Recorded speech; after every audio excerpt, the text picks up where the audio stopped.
Welcomes, future masters. Make sure you like this video. It's going to be a killer. How do you get better at chess? Well, I'm going to give you a video here that's going to help you get better faster than probably just about anything else. It's based on my dad's old book of mistakes. We played in tournaments, and whenever he lost a game, he would write in his book of mistakes what happened in the games he lost. I thought about it and I realized that's actually smart, but he did it in the reverse way. So instead of a book of mistakes, we need to make a book of positive lessons. We're going to cover those basically three different kinds. We're going to do tactical categorization. It sounds weird. We're going to do visualization, and we're going to do pattern recognition all at the same time. These are the three things that will amplify your gameplay as you go about it on a daily basis. So let's look at this. This one is a king and pawn endgame. Pretty easy stuff. Basically, you're going to see this B pawn queens in 3 moves. His F pawn queens in 4 moves. So we're going to queen, and he's going to be on the 7th rank, and then we're going to have to move our queen in here to stop this guy from queen, which is pretty basic. So let's go ahead and go for it. All right, there's my queen. It's a forced win. The machine was just programmed to resign.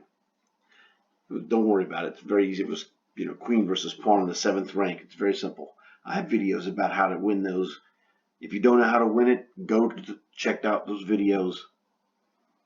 It doesn't take long, and low-ranked players can learn this quickly and easily.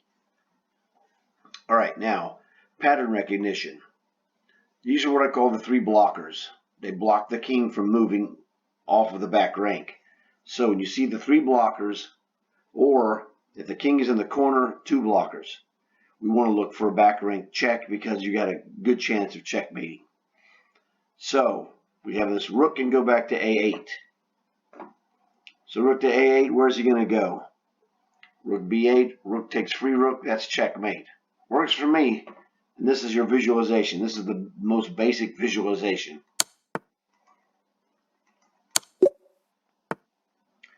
All right.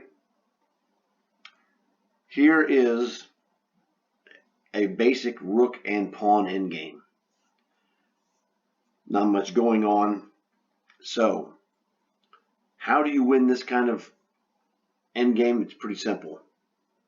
You're going to win this either by transferring this into a winning king and pawn endgame, or you're going to use tactics that work in whatever the piece endgame you're using. In this case, we have the ability, whenever you see the king and a rook on the same line, you got to look for a check just in case you can skewer him, which we can because his king is too far away from his rook. So we're going to hit this guy with rook to G2, and then rook takes free rook. It's not complicated today. That's a basic one. It's going to get more complicated later on. But all these things work off of the same basic idea.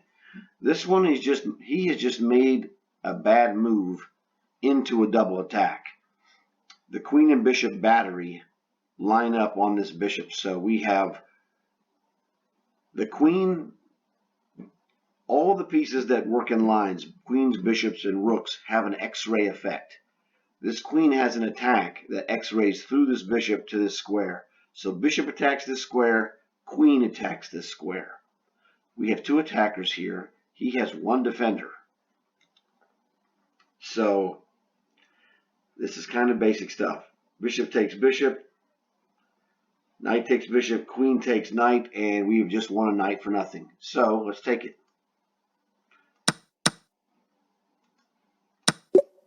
That was easy. Okay. One of the things you want to look for, I think I forgot to mention to you, is you should get a piece of paper and something to write with, and write down these key phrases that I'm telling you.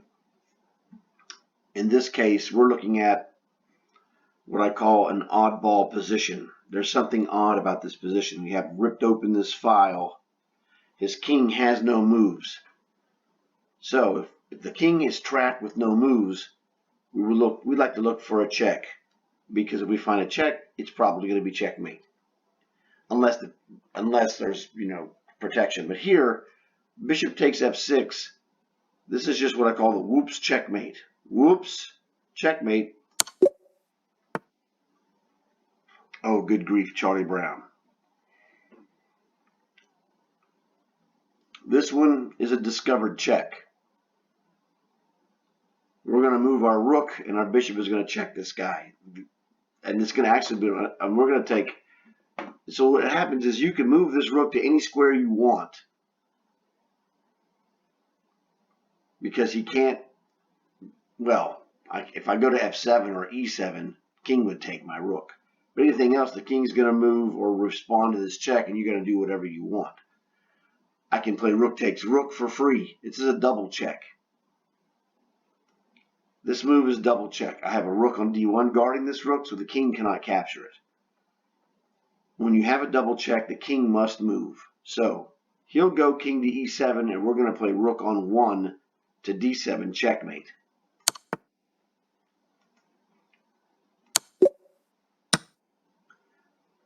This, you have two pieces combining on one square. This is another whoops checkmate. Whoops, king and queen and rook. When you have major pieces, rooks and queens, aligned with kings, you want to look and see where you can, go in after. Whoops, checkmate. Okay, we had the rook where we checked and skewered the king and rook and won the rook. This is the same idea, except we're not going to win this. I told you there's two ways to win. You're going to use the tactics of the pieces for the end game, like skewering the rook, or you're going to take and trade your pieces to make a winning king and pawn endgame. We're going to do the second version here. We're going to check this guy. We're going to trade rooks. King's going to take a rook, and then this pawn is just going to run to victory. This is a winning king and pawn endgame. Our king blocks his two pawns. His king can never catch our passed pawn. Rook takes rook. Game over. Not today, buddy. Okay. Well, this guy has made a mistake. We're going to play queen takes free knight check. And that's actually, whoops, checkmate. Oh, you're so asking for it.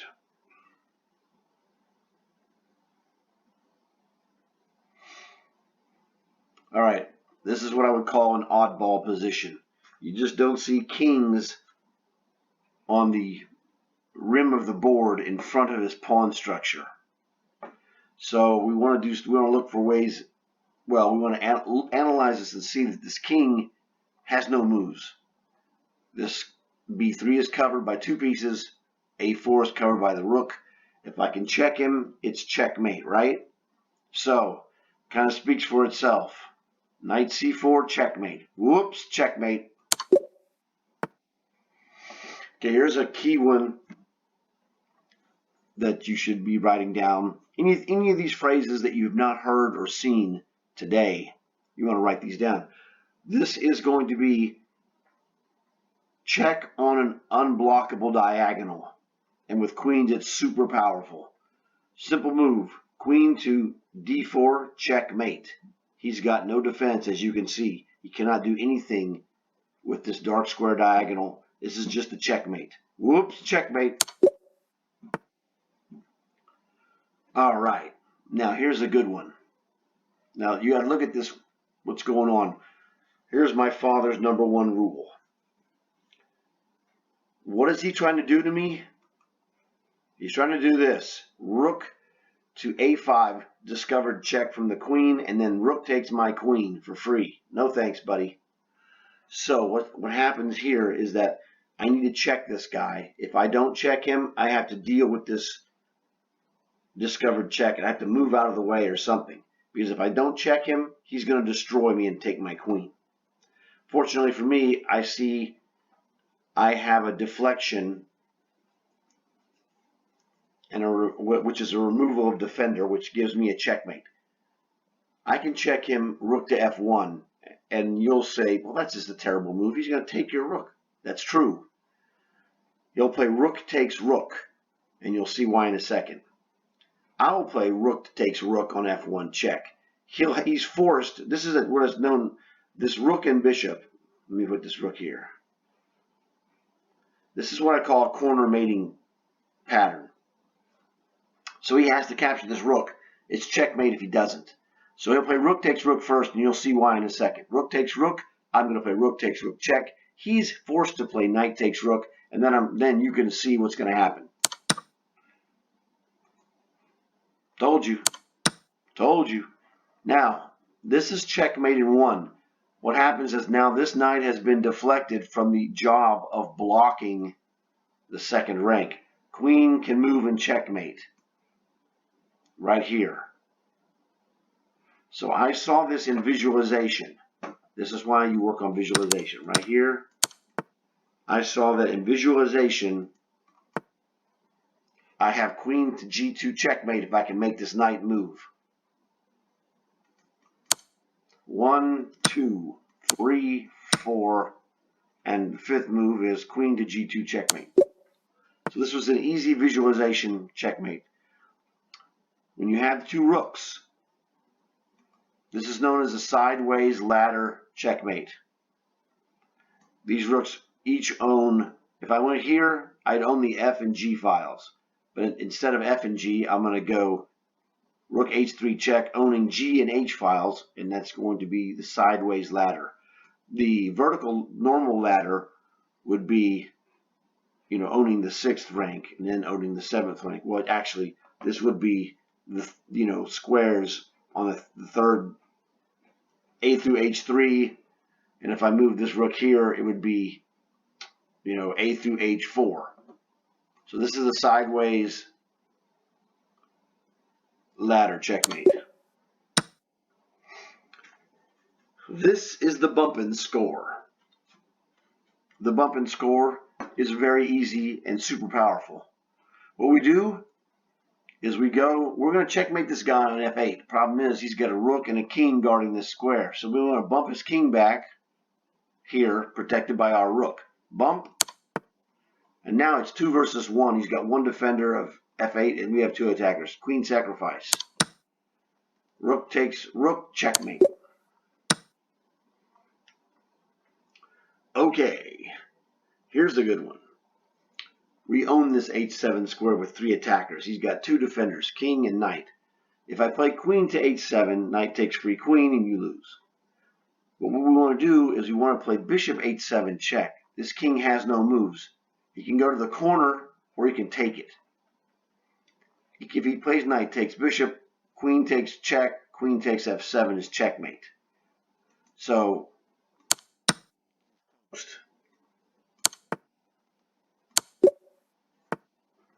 remember what I told you about the sideways ladder? Well, this is the regular ladder. Notice the g7 rook covers the 7th rank. The a8 rook is going to cover the 8th rank. This is, whoops, ladder checkmate.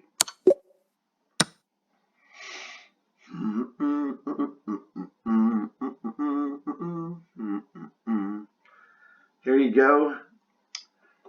What we have here, you see this bishop is super powerful. We can't play queen to e2 because queen takes queen and he's winning this. But what we can do is use the power of this bishop to control the f1 and e2 squares by checking the king with the queen from another angle. And now he has to move in to the line of the queen and the bishop with queen to e2, and then queen takes queen is checkmate. So this was what I call a sidestep check. Alrighty, look at this king. This really isn't that odd. But the thing we have is we have all of our pieces are controlling key squares around the king. The bishop is going to control g3 if I check him with this pawn, right? So the rook guards the second rank, a through h2. e4 check is coming. We have a dark square bishop. Our pawn is going to complement our bishop by helping on the white squares. So e4 check. King e3 is the only move.